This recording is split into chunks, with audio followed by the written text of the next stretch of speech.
అంతకు మించి ఏమైనా పేరు పెట్టాలి. బహుశా ఇప్పటి వరకు చూసిన విజువల్స్ లో కనుక పోల్చితే బహుశా హైయెస్ట్ రికార్డ్ అని మనం చూడాలి. బికాస్ అక్కడ క్యూ కాదు, అక్కడ ఏదో ఎక్కడికో వెళ్తున్నా ఒక భయంకరమైన రద్దీ కనిపిస్తుంది, కానీ ఒక క్యూ అనేది లేదు. వాళ్ళు చెప్తున్నారు కేవలం 4 మాత్రమే ఉన్నారని లోపల చెప్తున్నారు. వాళ్ళకు తగ్గట్టుగా అధికారులు లోపల లేరా కిటకిటలాడుతుంది. నిజంగానే వాళ్ళు కాసేపు ఉంటే నిజంగా ఇప్పుడు వాళ్ళు తోసుకుంటున్న దృశ్యం కూడా మనకు కనిపిస్తోంది. ఎప్పటికి వాళ్ళదంతా లైన్ వాళ్ళు బహుశా ఇంకా బయట ఉన్న వాళ్ళ పరిస్థితి ఏంటి ఇంతకుముందు ఆయన చెప్తున్న దాని ప్రకారం చూస్తే.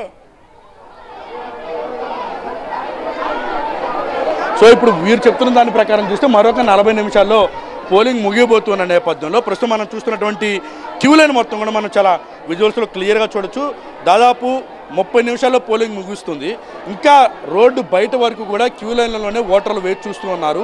30 నిమిషాల లోపు ఎవరైతే క్యూ లైన్లో ఉంటారో వారిని మాత్రమే పోలింగ్ కేంద్రం వద్దకు అనుమతిస్తారు. తమకు ఓటు వేసే అవకాశం ఉంటుందా లేదా అన్న ఆందోళన కూడా వీరు ఎవరైతే క్యూలో ఉన్నారో డేట్ మారినా కూడా వాళ్ళకి ఓటు వేసే హక్కు కల్పించాలనేది ఒక నియమంగా ఉంది. కాబట్టి ఇప్పుడు ఒకవేళ నిజంగానే పోలింగ్ ఒకవేళ 40 నిమిషాలని డజంట్ మ్యాటర్ కదా. ఇప్పుడు ఎవరైతే క్యూలో కొన్ని గంటల నుంచి మధ్యాహ్నం 12 గంటల నుంచి ఉన్నారని చెప్తున్నారు, ఈ లెక్కన వాళ్ళందరికీ ఓటు వేసే హక్కు కల్పిస్తారు కదా అధికారులు. ఖచ్చితంగా. కానీ ఇక్కడ ఉన్నటువంటి మేజర్ ఇష్యూ ఏంటంటే వారి సహనానికి పరీక్ష. దాదాపు వారు 5 గంటలుగా కూడా క్యూ లైన్లోనే వేచి చూస్తూ ఉన్నారు.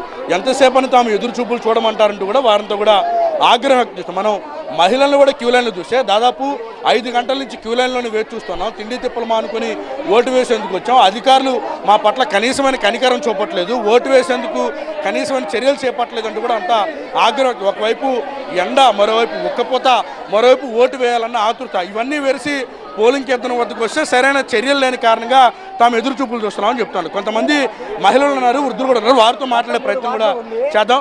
అమ్మ, ఏంటి, ఎక్కడి నుంచి వచ్చారు, ఎంతసేపు నుంచి మీరు క్యూ లైన్లో ఉన్నారు? హైదరాబాద్ నుంచి వచ్చారండి. నా వాయిస్ మీకన్నా వినిపిస్తుందా కనీసం?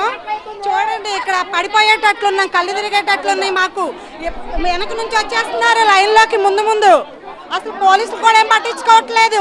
పెద్ద వయసు వాళ్ళు ఉన్నారు, పడిపోతే ఏంటండి ఎవరు చూసుకుంటారు?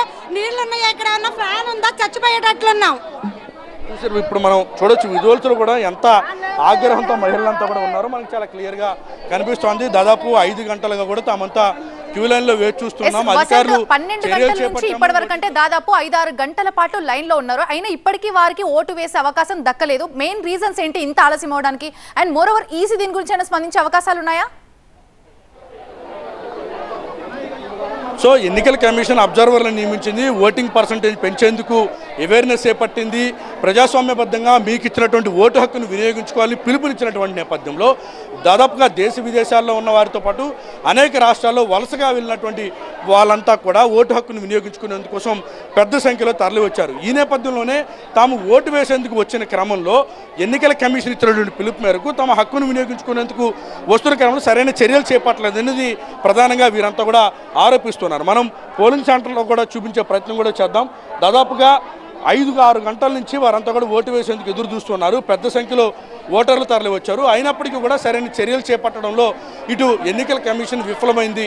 ఆ రకంగా సంరక్షణ చర్యలు చేపట్టుంటే ఈ పాటికే ఓటు వేసి తాము ఇళ్లకు వెళ్ళే వాళ్ళము అనేది ప్రధానంగా వాళ్ళు చెప్తున్నది. ఇక్కడ సమీపంలో ఉన్నటువంటి అన్ని గ్రామాల్లోనూ ఇదే రకమైనటువంటి పరిస్థితి కనిపిస్తూ ఉంది. ఎందుకంటే ఈవీఎంలకు సంబంధించి సాంకేతికపరమైన సమస్యలు వచ్చినా కూడా వాటిని సాల్వ్ చేసే ప్రయత్నం చేశాము. అయినప్పటికీ కూడా వాటి విషయంలో ముందస్తుగా ఇంకొన్ని చర్యలు చేపట్టకుంటే ఈ దుస్థితి తమకు వచ్చేది కాదని చెప్తాం. మనం లైవ్లో కూడా చూడొచ్చు. ఇంకా బారులు తిరిగి క్యూ లైన్లలోనే ఆయా స్కూల్స్లో కావచ్చు, పోలింగ్ కేంద్రాల వద్ద ఎదురు చూపులు చూస్తున్నటువంటి సిచ్యువేషన్ మనకు కనిపిస్తుంది. ప్రతి బూత్లోనూ ఇదే రకమైనటువంటి సిచ్యువేషన్, ప్రతి గ్రామంలోనూ ఇదే రకమైనటువంటి సిచ్యువేషన్ ఉంది. తమకు ముందస్తుగా సమాచారం ఇచ్చి పోలింగ్ పర్సంటేజ్ పెంచాలని, ఓటింగ్ ప్రక్రియలో పాల్గొనాలని చెప్పిన అధికారులు ఆ రకంగా ముందస్తు చర్యలు ఎందుకు చేపట్టలేదు అనేది ప్రధానంగా వీరంతా కూడా ప్రశ్నిస్తూ ఉన్నారు. దాదాపు గంటల తరబడి క్యూ లైన్లో వేచి చూస్తూ ఉన్నాము. ఓటు వేసేందుకు వచ్చాము. మరో 30 నిమిషాల్లో ఓటింగ్ ప్రక్రియ ముగుస్తుంది. ఇంకా పోలింగ్ ప్రక్రియ కొనసాగుతుంది. బారులు తీరి వేచి చూస్తూ ఉన్నాము. అయితే మీరు చెప్పినట్టుగానే ఓటింగ్ ప్రక్రియలో పాల్గొనేందుకు అంటే క్యూ లైన్లో ఎవరైతే ఉన్నారో వారు ఓటు వేసేందుకు అవకాశం ఇచ్చినా కూడా మరొక 30 నిమిషాల్లో ప్రక్రియ ముగిసినా కూడా వారి సహనాన్ని పరీక్ష అంటే గంటల తరబడి ఎదురు చూస్తున్నారు. కొంతమంది మహిళలు కూడా ఉన్నారు. వారితో కూడా మాట్లాడించే ప్రయత్నం కూడా చేద్దాం. అమ్మ, మీరు ఎన్ని గంటల నుంచి ఇక్కడ క్యూ లైన్లో ఉన్నారు? ఎంతసేపు అవుతుంది మీరు ఇక్కడికి వచ్చి? 2 గంటలు అవుతుంది. ఏం చెప్తున్నారు మీరు ఓటింగ్ వేయడం గురించి? ఎవరిని వచ్చారా? ఎందుకు లేట్ అవుతున్నాను? ఏం చెప్పలేదండి, లేకపోతే లైన్ సిస్టంతో రావాలి అని అన్నారు. అమ్మ మీరు చెప్పండి, అసలు ఏంటి, ఏం జరుగుతుంది, ఎందుకు ఇంత సమయం పడుతుంది? నడవట్లేదని చెప్పు. కానీ వాళ్ళ సహనానికి మాత్రం 2 గంటలు అవుతుంది వచ్చి, ఇంతవరకు క్యూ లైన్ అయితే కదలట్లేదు. లోపల ఏం జరుగుతుంది అనేది తెలియట్లేదు. అది అటువంటి పరిస్థితి ఉంది ఇక్కడ అనాసాగర్ గ్రామంలో. ఏం చెప్తున్నారమ్మా? అడుగుతుంటే ఏం చెప్తున్నారు? ఎవరు ఏం చెప్పట్ల, క్యూలో అంతే గంటల తరబడి నుంచొని అలానే వేచి ఉన్నారు జనం అందరూ. అటు 105వ గదిలో అయితే ఎవరో ముందుకు జరిగిన దుస్థితి లేదు. అలా చెప్పండి. అసలు ఎవరు లేరు ఇక్కడ ఇంతవరకు. ఇప్పుడు 2ంటికి వచ్చాము మేము లైన్లోకి, అసలు ఇండివిజువల్స్ లేరు, ఎవరు లేరు ఇక్కడ సరిగ్గా చెప్పడానికి కూడా. ఏమన్నారు అధికారులు అడుగుతుంటే? అధికారులు కూడా ఎవరు లేరు ఇక్కడ. ఎవరున్నారు? మీరు చూస్తూనే ఉన్నారు కదా, ఎవరైనా ఒక అధికారి ఉన్నారు ఇక్కడ మీ లైన్లో చూసింది? అక్కడ ఎవరు లేరు. క్యూ లైన్లో ఇంతే నుంచున్నాం ఇప్పుడు 2ంటికి అక్కడి నుంచి. ఎందుకు లేట్ అవుతుంది అనుకుంటున్నారండి? అవ్వట్లేదు, ఎమ్మెల్యే స్లోగా అవుతున్నాయి అని చెబుతున్నారు బయట వాళ్ళు అడుగుతుంటారు. మీరు అడిగారా? ఎలక్షన్ అబ్జర్వర్లు వాళ్ళు అధికారులు అడగడానికి ఏముందండి, లైన్లో రమ్మన్నారు అంటే అందరూ ఉదయం ఖాళీగా ఉంది, అప్పుడు రాలేదు, ఇప్పుడు వచ్చేసారు అందరు. మరి ఏం చేస్తాం, లైన్లు తక్కువ ఉన్నాయి కదా క్యూ లైన్లు, అందుకనే జనాలు ఒకేసారి ఫ్లోటింగ్ అయ్యేసరికల్లా ఇబ్బంది అయింది. ఏం లేదా మరో 30 నిమిషాల్లో ఓటింగ్ ప్రక్రియ ముగుస్తుంది. ఒకవేళ ఓటేసే అవకాశం లేకపోతే ఏంటి పరిస్థితి? ఏంటి ఇంక పరిస్థితి ఏముంది, దాన్ని యూజ్ చేసుకున్నట్టే కదండి. ఇంకా అది పెందలాడి వస్తే మరి ఇక్కడ కూడా బాగుండేది. జనాలు ఉదయం ఎక్కువ వస్తారని, ఉదయం ఫ్లోటింగ్ ఉంటుందని మధ్యాహ్నం వస్తే మధ్యాహ్నమే ఫ్లోటింగ్ ఎక్కువైంది ఉదయం కన్నా.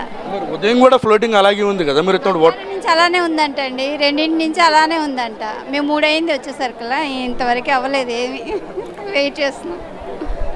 మనం ఇక్కడ ఉన్నటువంటి మహిళలంతా కూడా చెప్తుంది ఒకటే, ఉదయం నుంచి కూడా ఓటింగ్ ప్రక్రియలో పాల్గొనేందుకు పెద్ద సంఖ్యలో తరలి వస్తున్నారు. కొంత తాము ఓటింగ్లో పాల్గొని వెళ్ళాలని భావించాము, కానీ అనూహ్యంగా పెద్ద సంఖ్యలో ఓటర్లు తరలిరావడం, మరోవైపు అందుకు తగిన ఏర్పాట్లు ఇటు ఎన్నికల కమిషన్ చేయలేదు. ఇక్కడ ఎవరు అధికారులు కూడా లేరు. వారితో మాట్లాడాలని ప్రయత్నం చేసినా, అడగాలని ప్రయత్నం చేసినా కూడా ఎవరు సమాధానం చెప్పడం లేదు.